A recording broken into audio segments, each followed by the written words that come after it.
بالوالدین احسان وذی القربى والیتامى والمساکین وقولوا للناس حسنا اقیموا الصلاة وآتوا الزکاة۔ بالوالدین احسان سب سے پہلے ماں باپ کا حق ہے، وذی القربى اور پھر قرابت داروں کا جو ریلیٹو ہے تمہارے، پھر یتیموں کا، پھر مسکینوں کا۔ وقولوا للناس حسنا، اور جب پبلک سے گفتگو کرو تو تمہارا اسٹائل پولائٹلی گفتگو کرنا، اس طرح گفتگو نہ کرنا کہ دل چھلتے چلے جائیں۔ یہ نہیں کہا کہ علماء سے گفتگو کرو تو شرافت سے کرنا، یہ نہیں کہا کہ بزرگوں سے گفتگو کرو تو قاعدے ڈھنگ سے کرنا۔ قول للناس، جو غیر مسلم ہیں، غیروں سے، عام پبلک سے، اس میں مشرک بے دین ہو سکتا ہے، مسلمان پر واجب ہے کہ جب گفتگو کرے تو پولائٹلی کرے۔ تلخ لہجے سے گفتگو کرنے والا اسلام میں اچھا مسلمان نہیں کہلاتا۔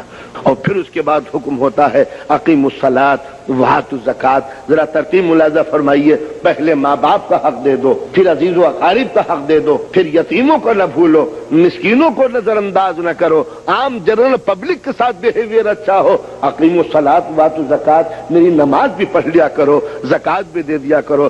آپ نے ترتیب و سسٹم ملاحظہ فرمایا، پہلے ہیومن رائٹس ہے، بات کو اللہ نے اپنا حق رکھا ہے، پہلے میرا بندوں کا حق دے دو۔ اقیموا الصلاۃ وآتوا الزکاۃ، میری نماز بھی پڑھ لیا کرو، زکات بھی دے دیا کرو۔ مفہوم کیا ہے کہ قدرت سب سے پہلے روز آخرت یہ پوچھے گی کہ تم نے میرے بندوں کے ساتھ کیا کیا ہے۔ نماز پڑھتے تھے باپ کو گالیاں دے کے، نماز پڑھتے تھے ماں کو ستا کر، سنا روزے رکھتے تھے پڑوسیوں کا دکھ دکھا کر، تو جو مخلوق خدا کا نہ ہو سکا وہ خدا کا کیا ہوگا؟ اس لیے کہ اسلام میں خدا کو نماز سے اس کا کوئی فائدہ نہیں ہے، نماز ہمارے فائدے کے لیے ہے۔ یہ خدا کا در اس لیے نہیں ہے کہ یہ سر جھک جائے تو خدا کی خدائی ڈیولپ ہو جائے گی، میرے ذہن کو زندگی مل جائے گی، خدا کی خدائی میں کوئی اضافہ نہیں ہوگا۔ یعنی خدا کے در کو میرے سر کی ضرورت نہیں ہے، میرے تھکے ہوئے سر کو خدا کے در کی ضرورت ہے۔